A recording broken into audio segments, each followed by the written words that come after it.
kami dari tim Sakelarius. Saya Trimutiara sebagai ketua. Saya Felicia Rehani. Dan saya Desi Ratnasari. Kami akan mempresentasikan hasil riset investasi kami pada emiten SIDO.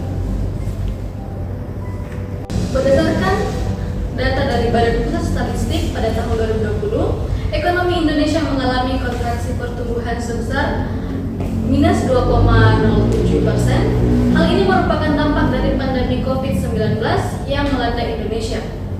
Konsumsi pemerintah mengalami penurunan menjadi 1,94% dari yang sebelumnya 3,25%. Hal ini terjadi karena pemerintah mengurangi pengalokasian dana di bidang infrastruktur pada tahun 2020 agar dapat meningkatkan anggaran untuk kesehatan sebagaimana fokus pemerintah dalam menanggulangi pandemi COVID-19 di Indonesia. Berdasarkan PT Bursa Indonesia, ada sekitar 30 emiten kesehatan yang telah terdaftar di Bursa Efek Indonesia, dan salah satunya adalah PT Industri Jamu dan Farmasi SIDO muncul. Pertama kali PT SIDO muncul melakukan IPO atau Initial Public Offering di tahun 2013. Harga yang ditawarkan untuk per lembar saham adalah Rp580.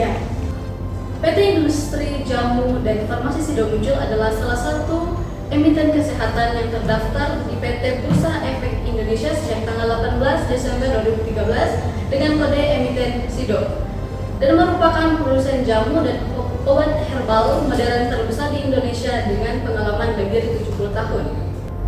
Berbagai tantangan telah dilalui oleh PT SIDO muncul hingga kini. Di era revolusi industri 5.0, perusahaan dapat beradaptasi sehingga tetap eksis dan mampu bersaing, baik secara nasional maupun global.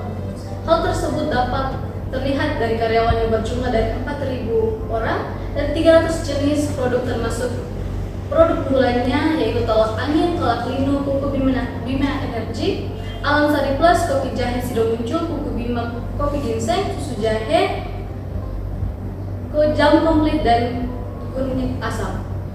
PT SIDO muncul juga memiliki 109 titik distribusi di seluruh Indonesia, bahkan produk unggulannya juga diekspor ke luar negeri, serta mencapai margin laba sebesar 2,86% pada tahun 2022 dan mempunyai rasio dividen yang konsisten di atas 90%. Analisis fundamental. Dilansir dari Philips Sekuritas Indonesia, analisis fundamental adalah analisis yang digunakan oleh investor yang memiliki tujuan investasi saham jangka panjang dengan cara mengukur kinerja keuangan, kondisi ekonomi perusahaan, kondisi industri dan sektor terkait, serta analisis terhadap ekonomi makro dan mikro. Yang pertama, analisis ekonomi makro. Beberapa indikator di dalam analisis ekonomi makro diantaranya adalah: pertama, suku bunga; kedua, indeks harga konsumen; ketiga, penjualan eceran. Neraca pembayaran. Kinerja neraca pembayaran Indonesia pada triwulan 4 2023 membaik sehingga menopang ketahanan eksternal Indonesia.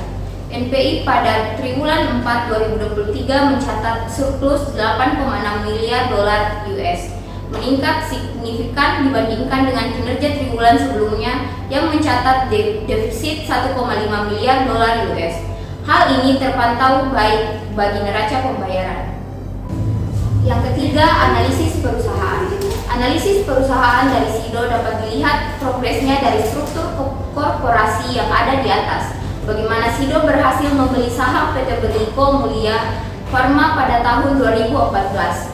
Total nilai akuisisi tersebut sebesar 124,99 miliar yang membuat SIDO dapat lebih melebarkan sayapnya. Hal ini terpantau baik.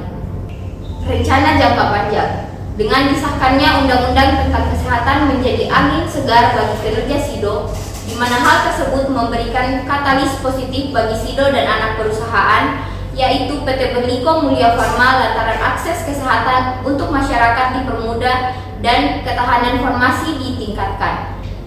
SIDO juga akan melanjutkan rencana strategis yang sudah ditentukan sebelumnya, yaitu peningkatan daya beli masyarakat, inovasi produk, dan penguatan jaringan distribusi. Selain itu, SIDO tahun 2023 telah launching aplikasi MySIDO muncul untuk memudahkan toko-toko melakukan order ke distributor, sehingga apabila tiba-tiba barang habis dapat melakukan order dengan cepat dan mudah.